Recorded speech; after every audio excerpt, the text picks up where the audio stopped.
अगर उनको आइडिया ना आ रहा हो ऐसा पूछ सकते हैं। कुछ नहीं, हम दूसरे को जानते थे तब तक शायद इनको ख्याल आ गया। उर्मिला जी को अनम्यूट कर रही। ओहो, उर्मिला जी कैसे हैं? बहुत बढ़िया, बहुत बढ़िया। मैं तो हर बार ये सोचती हूँ कि सीएफएल का और यूनिवर्स का साथ है तो फिक्र की क्या बात है। तो हर बार बस यही सोचती रहती हूँ कि जो होता है अच्छा होता है। अभी बराबर 25 सितंबर को मेरी दीदी को ऑक्सीजन कम हो गया और वाइट सेल बढ़ गए। तो एक तरफ त्योहार का माहौल था, कोई डॉक्टर नहीं मिल रहा था, भरपूर बारिश आ रही थी, कहीं से कोई जा नहीं पाता था, रिक्शा नहीं चलती थी, कोई भी व्हीकल नहीं चलता था। ऐसी हालत में दीदी को ये प्रॉब्लम हो। मैं सोच रही थी कि जो भी होगा अच्छा होगा, यूनिवर्स सब कर देगा। तो सच में ऐसा ही हुआ। बिल्कुल हम यहाँ से सेकंड फ्लोर से नीचे उतर रहे थे, लाइट चली गई। तो एक फ्लोर तो नीचे उतारा और वो तुरंत लाइट भी आ गई। नीचे उतारा तो वो वहां पहुंचाना भी मुश्किल था। मैंने मेरे जो फैमिली डॉक्टर को कॉल किया कि भाई ये ऐसे कैसे करूं। तो बोले बहुत दूर का डॉक्टर का सजेशन किया। मैंने कहा कि वहां नहीं जा पाऊंगी क्योंकि कोई व्हीकल चल ही नहीं रहा, क्योंकि पूरे राजकोट में भरपूर बारिश थी, सब जगह पानी भरे हुए थे। तो बोले कि ठीक है, आपके घर के पास है, उसको मैं बोलाता हूँ, वो कॉल करती हूँ मैं। यकीन नहीं मानोगे, उसी वक्त सभी डॉक्टर्स छुट्टी पे थे, क्योंकि हमारे सौराष्ट्र में तो ऐसा होता है कि सातम आठम बोलते हैं तो वो सब लोग छुट्टी पे चले जाते हैं, तो मेडिकल स्टोर भी बंद होते हैं, सब लोग छुट्टी पे होते हैं। मगर यूनिवर्स ने किया तो एक डॉक्टर जो वहां था, तो उसने कहा कि हाँ यहाँ भेजो, मैं उसको करूंगी, ट्रीटमेंट करूंगा। मेरे घर से 5 मिनट की दूरी पे हॉस्पिटल है, मगर वहां भी दीदी को पहुंचाना बहुत मुश्किल था। क्या करूं। हमारे सामने वाले घर में एक लोग रहने आए हैं। तो उसका रिक्शा है, ऑटो चलाता है उसका बेटा। ध्यान नहीं पड़ रहा था कि क्या करूं। उसी वक्त उसकी मम्मी बाहर निकली। 11 बजे थे, वरना वो कभी भी बाहर नहीं निकलते। 11 बजे थे, वो निकली कुछ देखने के लिए। तो मैंने उसे कहा कि भाई ये आपके बेटे को भेजो ना ऑटो लेके, क्योंकि ऐसा ऐसा है। तो बोले हाँ हाँ मैं भेजती हूँ। तुरंत उन्होंने रिक्शा भेजा। रिक्शा में हमने उसको किस तरह बैठाया, हमारा मन जाता है, क्योंकि वो सीट पर तो बैठा ही नहीं पाए, क्योंकि कोमा में जाने की तैयारी में थी। मुश्किल से हमने सीट के नीचे जहां हम पैर रखते वहां बिठाया। वहां बिठा के मैं आगे गई और डॉक्टर को बोला कि भाई तैयारी रखो, अभी आ रहे हैं। हम तुरंत गए वहां, इमरजेंसी की आईसीयू की तैयारी करके रखी थी।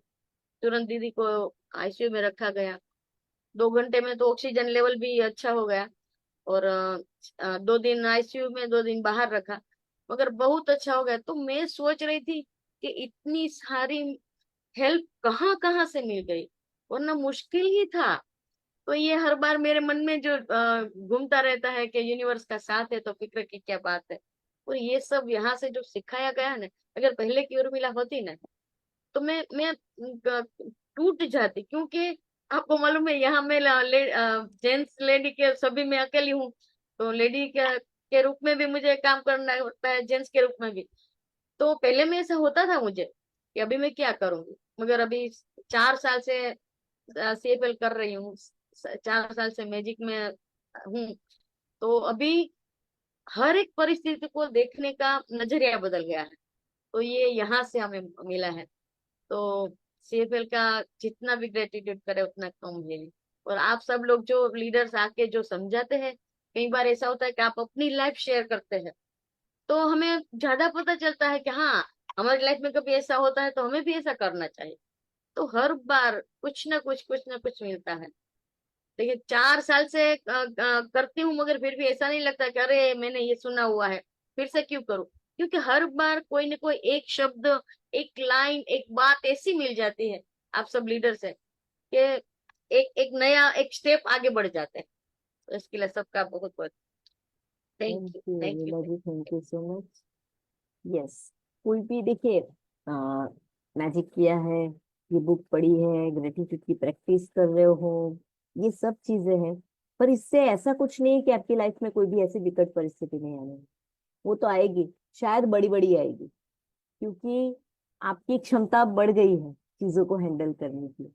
तो आपके पास वैसे ही प्रॉब्लम आएंगे जिसको आप डील कर सकते हैं या सीख सकते हैं या आगे बढ़ सकते हैं, क्योंकि यूनिवर्स का ये संकेत होता है कि उर्मिला, अब इस लेवल की प्रॉब्लम तू ऑलरेडी सॉल्व कर चुकी है, अब तुझे बड़े लेवल की सॉल्व करके और बड़ा होना है। तो शायद प्रॉब्लम बड़ी भी आएगी, पर जब आप कंप्लेन के भाव में, फियर में, चिंता में नहीं रहेंगे और कुछ एक्शन के मोड में रहेंगे कि क्या इसमें मैं बेटर कर सकता हूँ या कर सकती हूँ, तब ऑटोमेटिक सारी चीजें मिलेगी। देखिए, आप परिस्थिति में घर पे बैठे रहेंगे कि हाँ मैं ग्रेटिट्यूड में हूँ, दीदी को अच्छा हो जाएगा, तो कुछ नहीं अच्छा होगा।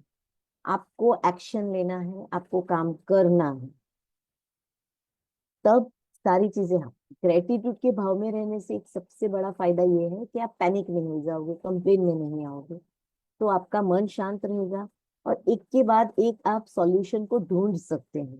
देखिए, वो सामने वाले भाई रिक्शा रखते हैं, पर मांगनी हेल्प तो आपको ही पड़ी ना, वो सामने से तो नहीं जान पाएंगे ना। तो ये एक्ट करना, जब आप शांत हैं तब आप ये कर सकते हैं। तो सबसे इम्पोर्टेंट है कि ग्रेटिट्यूड के भाव में रहने से आप करंट मोमेंट में जो भी है ना उसको एक्सेप्ट करते हैं Yes, और उसकी वजह से आप राइट एक्शन ले पाते बिल्कुल बिल्कुल बिल्कुल। नहीं हैं। नहीं, वो यूनिवर्स को भी पता चल गया कि भाई ये CFL के स्टूडेंट है, तो उसके पास उसको ज्यादा उसकी परीक्षा लेनी होगी, तो लेते हैं, तो कोई बात नहीं, वो ले, हम उसमें पास होते जाएंगे। दैट्स द स्पिरिट कि कोई भी सिचुएशन आए, जो भी है बेस्ट है, इसमें मैं डील कर सकती हूँ और इसमें से हमें बाहर। Thank you so much Urmila ji, बहुत मस्त शेयरिंग किया आपने। यस। यस मैम, मैं निकिता जी को अनम्यूट कर रही हूँ।